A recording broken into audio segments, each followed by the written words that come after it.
Spring ball is starting up. What's the biggest battle at your SEC school? It's time to get the squad together. You're talking ball with the SEC squad. From Alabama to Tennessee, from Georgia to Oklahoma, from Auburn to Texas, it's the local experts of the Locked On Podcast Network bringing you scoops, breakdowns, and the most comprehensive preview of the upcoming SEC weekend. It's the SEC squad, and we have a seat for you. Hurt feelings and thin skin are prohibited. Squad up, you're part of the SEC squad. What up? What's up, everybody? Welcome to the SEC squad. Sit back, grab your favorite beverage, and join us as you get ready for another wild week across the SEC. It's a wild week here in my house. Today's episode is brought to you by the all-new 2025 Nissan Armada. Stay with us for the Armada Team of the Week later in the episode. Welcome in our squad for this week. We got Zach Blackerby, host of Locked On Auburn. We got Stephen Willis, host of Locked On Ole Miss. Corey Burton, Locked On Vandy. And Jimmy Stein, Locked On Bama. I think we may have John Miller from Locked On Mizzou join us as well. Fellas, welcome in. It is another day closer to spring ball starting up across the conference. And some schools starting earlier, some schools starting later. But I want to start here. What's the biggest spring battle at your school? Some of these kind of obvious when we talk about the schools, but Zach, let's start with you. What's the biggest battle for the Auburn Tigers as they gear up for spring ball? Yeah, and just a quick programming note. I didn't tell you this. I didn't warn you this ahead of time, but we have changed the name of Locked On Auburn to Locked On SEC Champs. That's on me. I didn't tell you that. That's, but you know now moving forward. No, I think a lot of the big battles, and it's probably like this for a lot of y'all schools as well, guys, is, the rotation pieces, who's that third receiver or who's that, that third corner. So that's not fun to talk about. So I'll say running back between Demari Austin and Jeremiah Cobb, who's going to be the guy to replace Jarquez Hunter, or do they use both of them? So I'll go running back for Auburn. But real quick on Auburn, I mean, the quarterback are we just assuming? I know he got the big NIL deal, but I mean, it's Jackson Arnold and it's his job no matter what happens in the spring. I mean, I think if it's close, it still goes to Jackson. So yeah, I mean, I'd be surprised if it was Deuce Knight, and I don't know exactly how I'd feel about it. I would spin it, of course, to be like, Deuce Knight's been incredible, but I think in the back of everybody's mind would be, well, did Jackson not grasp the offense? Like, what happened there? So that'd be interesting if it wasn't Jackson Arnold. And Deuce Knight, by the way, the incoming freshman, going to wear number 9, not going to wear Cam Newton's number 2. All right. We don't want to confuse him with the greatest quarterback to ever play in Auburn. Stephen Willis, let him wear 2. What is the biggest spring battle at your school? This is going to sound really interesting because with Jackson Dart tearing up the NFL Combine and all that, everybody would think the quarterback position would be everything that everybody is watching. But I think the wide receiver position is going to be the most interesting spring contest that is out there. Deshaun Stribling is coming. He's going to be the replacement for Trey Harris. He's had nearly 1,000 yards receiving with an Alan Bowman quarterbacked offense at Oklahoma State. So he can play. He's a guy that's been showing out in the pre-spring workouts at Ole Miss over the course of the last month. So I think Trey Wallace, who has had to suffer through 2 years of Drew Aller at Penn State, and you have Caleb Odom, who transferred from Alabama that has all the potential in the world. I think that Ole Miss is going to kind of morph their offense to where it's a little bit more 12 personnel, to where you can have bigger bodies on the field. So that second wide receiver position, is it going to be Trey Wallace? Will it be Caleb Odom? Will it be Caleb Cunningham? That's going to be interesting because if Ole Miss does it right, they could end up in a situation to where they can go from 11 personnel to 12 personnel to 13 personnel at tempo. And I think that is the ultimate goal of this offense. Yeah, I mean, all those big names we got used to: Trey Harris, Juice Wells, Jordan Watkins. I mean, it's a new day of new quarterbacks, all from all different other schools coming into Oxford. So that is certainly a position battle to watch. Corey Burton, what's the position battle you're watching this spring over at Vanderbilt? Well, again, a lot of people want to say they're watching the quarterback position, but they're really just watching to see who's going to be behind Diego Pavia. But that's not really the position that's of need. It's going to be who is going to be his main target outside of Eli Stowers from the wide receiver position, because Stowers is indeed a tight end, but he can't be everything. So you got to have somebody on the outside. So it could be Trent Hudson. It could be Chance Fitzgerald, 2 guys that are transferring in, one from Mississippi State by way of being a Vandy State Aggiedor, and then Chance Fitzgerald from Virginia Tech. And then, of course, you had a freshman that caught that pass against Missouri in Joseph McVay, who a lot of people are saying is going to be that, could be that vertical threat that they're looking for. And then what is Junior Sherrill going to do? He's the top guy. He's the top returner coming in, but his natural position is in the slot. Don't know if he could sustain long-term on the outside. We're going to see kind of how it unfolds. Yeah, and Junior Sherrill really had some nice moments last year for Vanderbilt. Certainly going to see what those weapons look like for Diego Pavia. Our buddy Jay Smith joined us, Locked On Sooners. Jay, we're posing the question to everybody. What's the biggest spring battle at your school? Give us a position you are locked in on. The one I'm locked into most for Oklahoma is going to be the running back room. I know, right? You know, we've had all kinds of other things to really talk about here, but when I look back at it, we didn't really lose any running backs to the transfer portal. 2 did go out, but they really didn't play. One dealt with some bad knee situations, and the other one, not sure why he didn't play, but I digress. We brought back our running back, Javante Barnes, as well as Gavin Sawchuk. They were the freshman running backs that ran for 100 yards against FSU in the Cheez-It Bowl a couple years ago. So everybody was like, okay, we expect something from them the next year. Dealt with injuries. Sawchuk finished the season with 100 yards rushing in 5 straight games. We were like, all right, next year's going to be great. Neither one of them really played last season. And that led to 2 freshmen stepping up in Taylor Tatum as well as Xavier Robinson. And so all 4 of them are back. Then you bring in a recruit, Torrey Blaylock. So now you're like, all right, so who's going to actually be the running back for this team? I mean, Javante Barnes ran for 200 yards. I mean, against Maine, but that was the first game he was actually healthy to actually play in. So you're like, okay, maybe he's getting back to his old self. We didn't see much Sawchuk until the actual bowl game. Xavier Robinson ran all over Alabama. So we're like, who going to play? And then Taylor Tatum just keeps fumbling. So I don't know who the running back is going to be starting. So I think that's probably the most interesting position battle at Oklahoma right now. Yeah, and some good options there. You know, John Mateer's the quarterback. You feel good about the receivers you brought in, but who's going to be emerge as that workhorse in the backfield? Certainly one to keep an eye on there at Oklahoma. Jimmy Stein over at Alabama. What is the spring battle you are keeping an eye on? I think most of the interest is at quarterback, right? With Jalen Milroe moving on and Ty Simpson returning for year 4 at Alabama. Also, Austin Mack is in the QB room. He came with Kalen DeBoer and Ryan Grubb, recruited by new OC Ryan Grubb out of high school. And then, of course, 5-star Keelan Russell has showed up. So I think there's a lot of intrigue at quarterback. But let's be honest, Kalen DeBoer is not required by the rules to name a starting quarterback for the Florida State game this spring.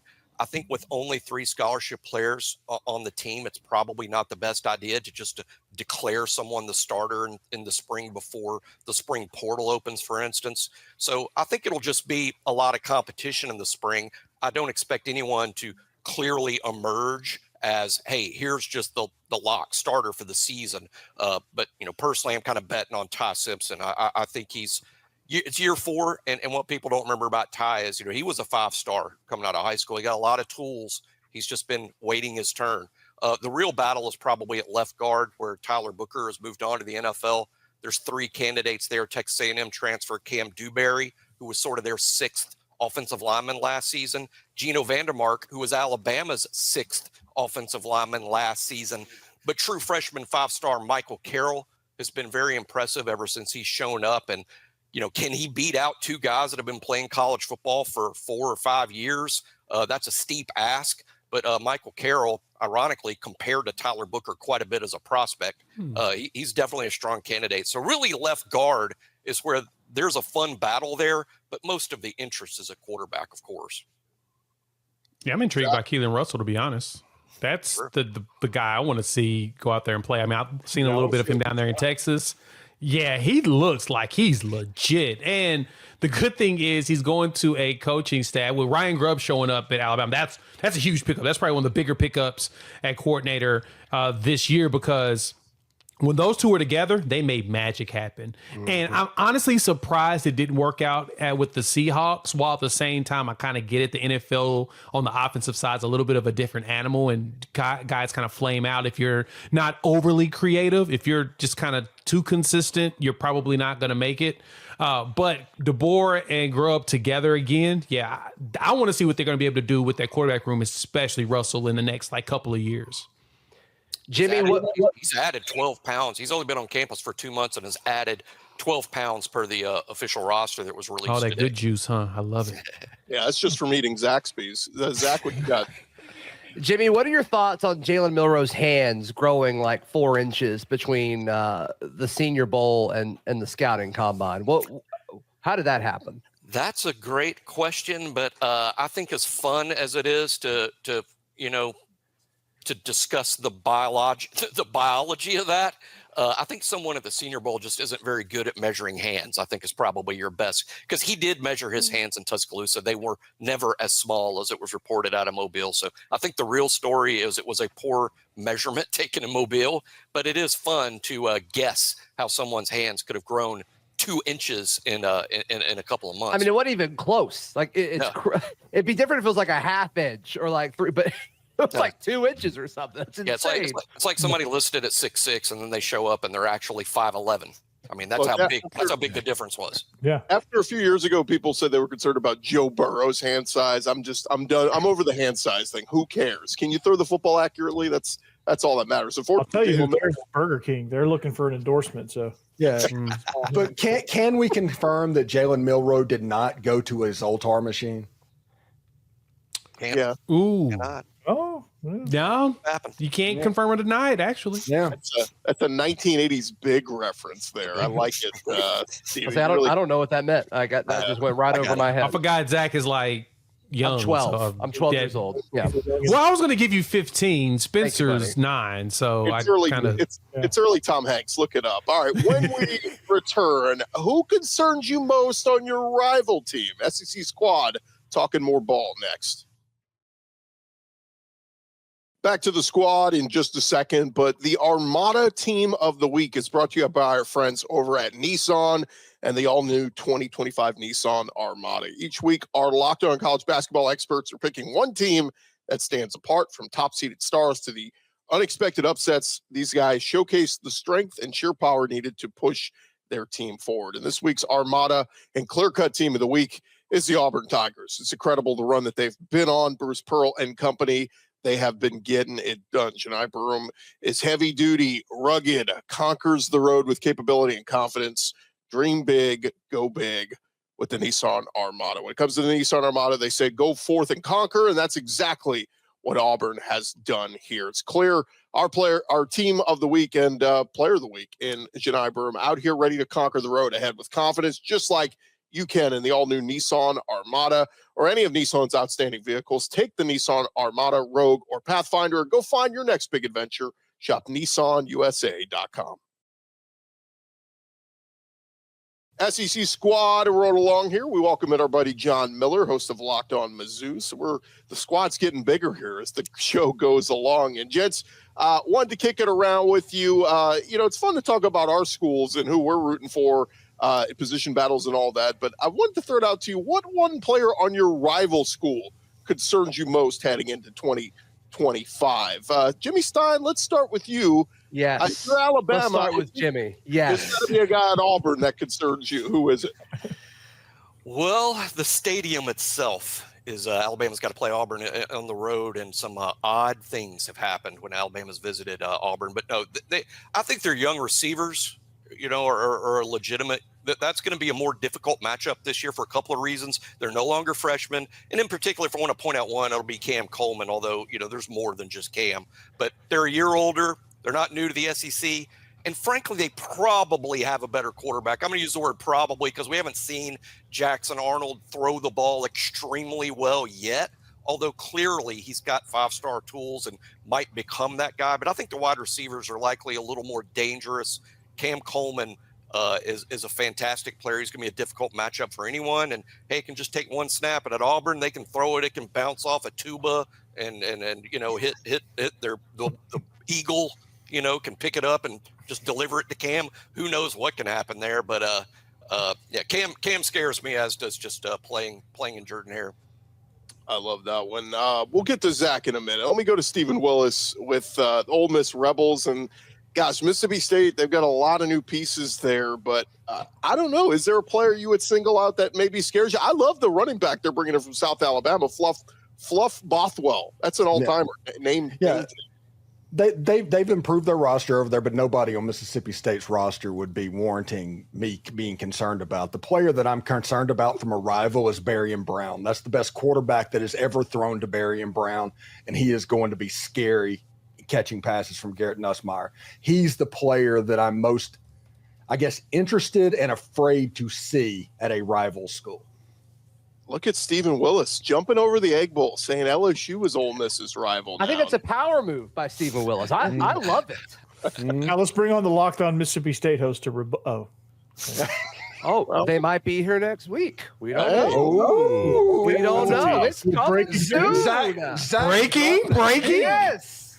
Well, that Next one out, Cruton.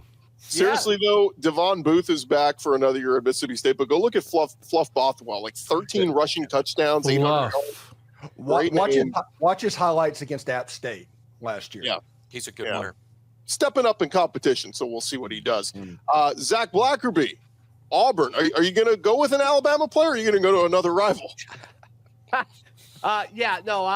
Jimmy was so nice to me, so I'll be nice. I'll be nice back. No, I mean, not a player, but like I think Ryan Grubb, the hire of Ryan Grubb is a big deal, and I think that was probably underreported nationally. Like I think he and Kalen DeBoer, I mean, they finish each other's sentences, and obviously what they were able to do at their previous stop together was awesome. As far as a player, it's Ryan Williams. Like, let's don't overthink this. The kid's special. The kid's absolutely insane, and I think he helped out Jalen Milroe a ton last year. He's 18 now, so we don't have to hear the whole he's 17 stuff anymore. But yeah, Ryan Grubb and Ryan Williams, I think are the easy answers from the Auburn point of view. Yeah, I'm wondering how Ryan Williams, how does he get, like, if he gets better, oh God, like everyone's in trouble because he was that good at 17. Dynamic for sure. We'll see. Jay Smith, you're with the Sooners, so I would assume you're going to go with the Texas Longhorns. And is there a certain stud quarterback? Is that who you're going to go with? Absolutely not. I'll say that straight up, and I'll say it this way. That dude got benched for Quinn Ewers. I don't know if y'all remember that. They put him in because Quinn was struggling, and they took him right back out to put Quinn right back in the game. That told me enough I need to know about the dude at the current moment. It's going to take some time. I think Arch is going to actually be a good quarterback. So, I say that tongue-in-cheek, but at the same time, I think he's going to be a solid quarterback. But no, he's definitely not the thing that I'm terrified of. What I'm scared of is them dang linebackers, man. Them dang linebackers is dumb. Colin Simmons, Anthony Hill. Nah, man, it's not fair. Like, I swear, both of them on the juice. I'm going to find a way to verify what they're doing there. Because no, Colin Simmons is a ridiculous edge. The man does a great job of finding a way of getting to the quarterback. Bend is just stupid. Athleticism is ridiculous. And Anthony Hill has a knack for finding the hole and plugging it at linebacker. Like, it's not as easy as I thought it would be. Like, when you watch high school film, you see a kid like, oh, okay, they're a return guy, so they should be able to find the hole and be able to stop. No, running backs just truck people, or they get away, or quarterbacks just outrun them. This dude finds the hole, gets right in the spot, and just ruins it for everybody in the backfield. He's insane. So those two, if there's anybody I'm tired, I don't want to deal with, them two. Like I said, I'm gonna verify that they own the juices, and we're gonna get them out the paint. At least for Texas, for Red River. Outside of that, I don't really care.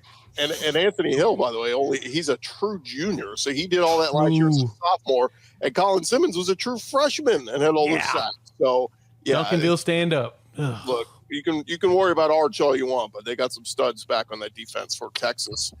Corey Burton, I don't know who you're going to go with as Vandy's rival, but give me a player that concerns you. Well, considering that we have a 16-game losing streak against South Carolina, Lenora Sellers is a bit concerning, and how quickly he's getting good. That's the first conference game of the season, so that's a little bit unsettling. But again, it's another second-year quarterback down the road in Knoxville, Nico Iamaleava. think I got it that time. What a flex. Did I get it? Hey, What a flex by you, Corey. it only took me 150 times, so we're good, right? So it's that concerns me a little bit. Is he going to develop like everybody thinks he is? Will he be that dangerous? Because they've been on the I think Vandy is finally in a position to where they can compete and possibly beat Tennessee. But then if you get Nico becoming this generational quarterback all of a sudden in year 2, that kind of throws a wrench in that whole thing. But that would be the things that, if you can't get pressure on him, he's just going to sit back there and carve you apart no matter how he's developing. So those are two quarterbacks that I'm concerned with a little bit, even though we did say Nico was overrated a little bit. So. Yeah, that game early last year too. Like Vandy, didn't they? Was like a kickoff return for a touchdown or something. It was like, hey, they're going to do it. They jumped on them. And they got an interception that got returned almost for a touchdown, but later punched in for a touchdown. And it was just like, hey, this could happen. And all of a sudden, they go into this prevent shell, and next thing you know, Nico's just carving it up, and wasn't much he could do. The fact that this next segment is going to be about Arkansas instead of about Kansas kind of makes me sad. John Miller, host of Locked On Mizzou. I'm curious to see where you're going to go. Well, as Stephen alluded to, Missouri is playing their arch rival Kansas next year for the first time in many years. But since this is an SEC show, I know Arkansas is technically Missouri's scheduling rival, but I'm going to say the Razorbacks should probably win more than once since Missouri has gotten there, or else this is just a one-sided feud. So you know what? I'm going over to just next to me here, just to my right here on the screen. Let's go Oklahoma, because I think that was a wild game last season at Faroe Field that ended on a fumble return for a touchdown. So it promises to be another close game next season, quite possibly. I'm looking at the combination of Ben Arbuckle, the new offensive coordinator, John Mateer, the new quarterback. Both came from Washington State. Correct me if I'm wrong, or I think I have that right. I'm just saying, you get a new coordinator, you get a new quarterback. If you've already got Venables and that talented defense, more than likely the injury luck is going to turn around for the Sooners next year, especially on that offensive line and at receiver. So that's one I'm worried about. Wow, I'm surprised, John. For Arkansas' sake, if you were going to go with Arkansas, throw Taylon Green in there. Sure, I'd throw Taylon Green in there. I just think he's a little bit of a boom bust player, but if he can get the bust out of there, then sure. If he just gets a little bit better at protecting the football, then Taylon Green is definitely a worry as well. I'll give the Razorbacks that. And I will say this, as surreal as it is to think that 10-year-old Steve, 15-year-old Steve was watching a Big 8 game between Oklahoma and Missouri. And if you told that person that eventually they're going to be SEC teams, rivals playing each other, boom, head explodes. Boggles the mind. Yeah. What was the better, big boy in the rival moment just then? Was it Stephen hopping over Mississippi State for LSU, or was it John hopping over Arkansas to go to Oklahoma? It's got to be Stephen. It's got to be Stephen. Come on, the interstate rival. I mean, that was quite the move there. That's that was some action. That was definitely a high level disrespect to Jeff Lebby tonight. I want Jeff Lebby to see this, the disrespect coming from Oxford heading to Starkville. Come on, man. He can engrave it. He can put it on a plaque in the locker room. I don't care. They're not winning the game. Nobody's more stoked than Jeff Lebby that we're adding a Locked On Mississippi State soon. Yeah. Nobody's more stoked than me that we're adding a Locked On Mississippi State, because that's going to be fun for me. Their slogan should be, it can only go up from here, right? I mean, look, that's where they are right now. Winless in the conference last year. I got a prediction. I think Mississippi State wins. Or thank God it's baseball season. Well, they're pretty good at that. That's what Vandy usually says, but not anymore. Vandy got beat by UConn. Yeah, that wasn't good. Yeah. When we return, guys, that wasn't good. A coin toss to decide seeding. Should the SEC do better? The SEC squad talking more ball next.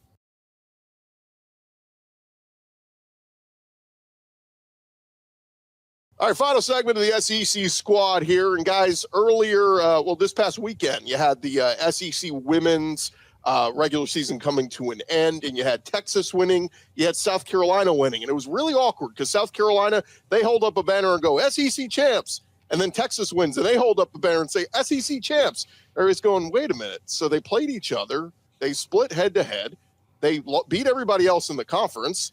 Who's going to be the top seed in the SEC tournament? And they said, well, all the other tiebreakers have been figured out. We got to go to a coin toss here. And so Greg Sankey came out at halftime and like flipped the coin, and South Carolina won. So they're the 1 seed this week in the women's SEC tournament. Texas is the 2 seed. And I just have to wonder, guys, this could happen in football. Remember, we talked about this last year. Luckily, it didn't come to that. But coin toss is one of the tiebreakers in football for the SEC championship. And so I open up to you guys, like, is this really what we're doing? The most powerful, big, badass conference in sports? We're going to coin tosses? It makes sense if everything has been fulfilled. No, I mean, at a certain point, where do you draw the line? Like what else are you going to do? You going to play pinochle or something? Or are you going to make them go on the field to play against each other? Now, granted, in basketball, I could totally see them doing a play-in game because, physically you can handle that. Football, not so much. You don't want to play that many additional games. Heck, right now we're trying to figure out a way to have a 4-team tournament to go into the college football playoffs when we go to 16 teams. So we know that's coming down the line. But in basketball, I'm truly curious as to why they didn't do they make them play against each other. Like, if everything has been met, it makes sense to do the coin toss, but just have them play one more time. Just do it that way. What if you could nominate like a 3-point shooting contest? You send 2 people. Like, can you imagine the eyeballs on that? That'd be electric. Well, no, that'd be a moneymaker. Yeah, I in want all 2 out of seriousness, 2 out any of type 3 of paper rock, athletic scissors. contest is no less absurd than flipping a coin. Like, do the chest passes into the Dr. Pepper bottle. Like, that's no less absurd. Seriously, it really is no less absurd than flipping the coin. Yeah, it really at least it's isn't. not random at that point. Yeah, at least you're the do a tug of doing war or something. something. Yeah, that'd be crazy. I mean, seriously, you'd at least have a television event. Isn't that what this is about? Clicks, entertainment, That's a fair point. There's nothing less entertaining than a coin flip. In all seriousness, though, like, it should have gone to, I'm sure not all their opponents were exactly the same, right? Like, you probably played this opponent twice and they had played them once. Like, shouldn't it be like conference opponent win percentage? Like, wouldn't that make the most sense to go to as the next tiebreaker instead of? Yeah, there's got to be more tiebreakers than you'd think just so. the They didn't have few. enough tiebreaker. They clearly didn't have enough tiebreaker. Because their overall records weren't the same, or their strength against I guess their records in conference were the same, but there's got to be ways. Strength of schedule, like you said, Gordy. You have to add more than just the few that were there. They should do a random tiebreaker of BCS ranking, even if it's not football. I do think this topic came up too. Like, do you guys look? We're going to play an SEC tournament here in men's basketball next week, and we're going to crown a tournament champion. Who's the 1 seed in that? Congratulations, Auburn. Okay, Congratulations, Auburn. It's Auburn. South Carolina won the coin flip, so they'll be the number 1 seed. Sorry to break it to you, Zach. Sankey flipped the coin. It's Yikes. Carolina. Yeah. Don't you guys agree, though? Like, the regular season champion is way more respectable than the team that got hot and won 3 games in Nashville. Like, the tournament champion, I think, is just a little bit like there's nothing exciting about it.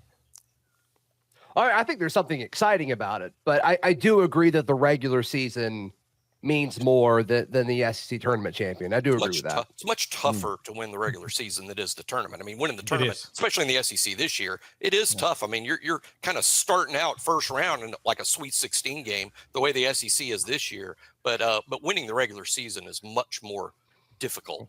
Well, maybe not for Auburn, but for normal teams. Yeah. For anybody not named Auburn. Yeah. Everybody else struggles to win their conference. Auburn just kind of blows everybody out and goes on about their day. Do you guys think What a time. that should be the tournament winner should get an automatic bid? I've always kind of had a problem with that one too. I think it depends on the league. I think it should be up to each league, really. That's how I feel. I mean, I think it's a little bit absurd how now these these smaller conferences stack it to the point where the lower seeds will have to play, 6 games or something, and the top seeds only have to play 2. To me, you're defeating the purpose. You're neither fish nor fowl. I think just go one way or the other and leave it up to each conference. I like it because, I mean, this was the whole argument against expanding the tournament, I think, for so long. It's like, okay, you had a bad season, you're not in a situation to make the tournament. But if you win every single game for the rest of your season, you will be a national champion. Like every team going into their conference tournament has that in front of them. If you do not lose, you will win the Natty. So like to me, I like it because I think it's an argument against expanding the tournament more. And if you're South Carolina or some team that's clearly not in the NCAA tournament mix, if they weren't playing for the SEC tournament automatic bid, why show up at all with their season already over? But I'm not a huge fan of the SEC. And just specific either. to the SEC, if I'm the SEC, I want it the way it is right now. I want the team that wins the tournament to get that bid because obviously Auburn, whoever's the regular season champion, is going to be in. So that's not even a question. You're giving yourself more of a chance to get more teams in. And by the way, if you take away that automatic bid, why would anybody even want to play in Nashville then? Don't get me wrong. I still think winning the conference tournament is prestigious. Agree with you guys, obviously. Not as prestigious as the regular season, but banners, hey, they still hang forever. I do think they're still worth something. As somebody who's seen his team win some conference tournaments, it absolutely does mean something. Yeah. Last question I wanted to throw out to you guys. Texas has kind of been stumbling here. And what's very interesting about the Texas Longhorns is we know they got all that money. Their athletic director, Chris Del Conte, he flaunts it everywhere he goes. They've got elite coaches in every sport. Sark in football. They stole Schlossnagel in baseball. Their women's basketball team is obviously a national championship contender. But as we look at Rodney Terry, very much on the hot seat at Texas, I pose the question to you guys. If Texas fires Rodney Terry, they're going big game hunting. Is there another SEC coach they may try to poach? Not Chris mine. Beard? About to say they should hire Chris Beard again. That would be amazing if they Talk did about that. coming full circle. Oh my God. Good coach. Man, I that's do tough. think it's like worthy of a question. I just don't know all the folks that I think would be able for like a quote unquote better job. I don't know if Texas is a better job. I think than why that. the SEC is so dominant this season in basketball, in part because of this issue, in part because of this. Every team in the SEC seems to be really happy with their head coach, other than maybe Texas. But everyone in the league thinks their head coach is a dude. If Texas does poach someone, whoever, there's going to be a very aggrieved fan base because everyone seems to like their coach. I would, if Texas gets rid of Rodney Terry, I would look at the Big 12 as the target where it's going to be like Kelvin Sampson or somebody like that. No, just go ahead and go Bill Self. north. Just go ahead to the guy that's struggling right now. They shouldn't be struggling at a blue bud. Just go for Bill Self and call it a day. Now you're speaking my language. I was about to. I mean, it only makes sense. He's struggling there. He had to put out a statement. I mean, I understood why they put out the statement because of the loss, because of all of the DMs that the player was getting that were pretty disgusting. But at the same time, this is not something we're used to with Kansas. And at a certain point, they're going to get tired of it. And they're going to say, hey, man, we've given you way too many years and you're starting to look like you're falling off the cliff. In other words, you look washed, my boy. And if that's going to be the case, Texas should go ahead and jump on it. They tried to Shaka Smart, who was really good in the mids, but could not figure it out at this level. I mean, Chris Beard, was there until, he wasn't. And now Bill Self might be a great redemption story. You get him, bring him in. He's able to recruit. He's got endless money and boom, he makes something happen. That will be the perfect redemption story out there. I think Bill Self is the one they should go after, or Oklahoma should do the same thing. It would be pretty hilarious, by the way, if they got Grant McCaslin, stole the Texas Tech coach again. Now that would be pretty. That would be funny. Makes sense. Poetic justice. But at the same honestly, time. with the landman money that Texas Tech has these days, I don't think that's happening. By the way, with Kansas, does Kansas not feel like Nebraska football at this moment? Like it just feels speak like it they're into under the existence, line. please. Yeah. I would like to say that the only problem is Kansas still gets 1 seeds and actually makes small runs in the tournament. If Nebraska actually won games, I would totally agree with you. They feel more like. Didn't they win it somewhat recently? Yeah, they won it in 2022. Yeah, they did. You know who they are? You know who they are? You know who they remind me of? They honestly remind me more of like Ohio State. How Ohio State would always get into the tournament, into the playoffs, but then always lose. But then they break through one time. Then they broke through this past season, it feels more like that. Like every blue moon, they're going to finally break through and do something. But for the most part, they only get there and then they lose, which of course pisses off their fan base. And they lose disappointingly too. Like every time, get like a buck nail or something. I remember that game too. They were actually playing in Oklahoma City, and me and my friends were debating if we want to go hold up a buck nail jersey on I-35 while Kansas drove past us to go home after getting knocked out in the second round. It was. We were laughing. We were like, should we do this? I mean, we're in college, so we were idiots, but at the same time, it'd been hilarious. Yeah, you don't like Porter Moser, do you? Absolutely not. He needs to go. Okay. I was just correcting. Jimmy said everybody loves their coach. I'm like, I don't know if you love him. Porter Moser later. That's pretty good. 14 out of 16 is pretty strong. Yeah, he said Oklahoma City, and I just had a cold shiver down my back with Ole Miss getting ready to go to the NCAA tournament because that was the arena that the Bryce Drew shot happened in. The Valparaiso beating Ole Miss. Yep. Thank you for bringing that back under the front of the I'm mind. so sorry, Payne. One other name to keep an eye on for Texas, the Iowa State coach doing a good job there. Is it Olselberger, whatever his name is? I know people is that a better job? I know it has more money and access to things, but like, is that a better job right now? Yeah, because I'm still surprised that Frank Hoiberg actually left Iowa State. And it's funny because it's been consistent. They've continuously still been good, even after Hoiberg left and the years that he was good there. So that's a great question, Zach. Is that a better job? Because it feels like there's more, not really pressure, but it's like it's more BS that's involved with taking that Texas job. Because again, Shaka Smart got there, couldn't for some reason figure it out, goes back to where's he at now? Is he at Marquette and he's about to make the tournament again and he's doing the same stuff he did at VCU? So you ask yourself, like, is it you or is it me? I think it might be you. Hey, what if you're Nate Oates and they give you a blank check? I mean, Nate Oates should go to Texas. That'd be great. The Longhorns could just embrace the black hat and hire Will Wade. Oh my! He's a good coach. Whoever gets him, they're going to win. He'll win. He will. They're going to win. Does a school like Texas make the call for Dan Hurley? Somebody's going to try, right? I don't think it'll work, but somebody's going to try, right? The Lakers tried. It didn't work. I was going to say the Lakers tried. I don't know that Texas is more attractive than the Los Angeles Lakers. Yeah, but Texas, they're more attractive than Los Angeles. John Neighbors might say they should go get Calipari. Cal, maybe. yeah.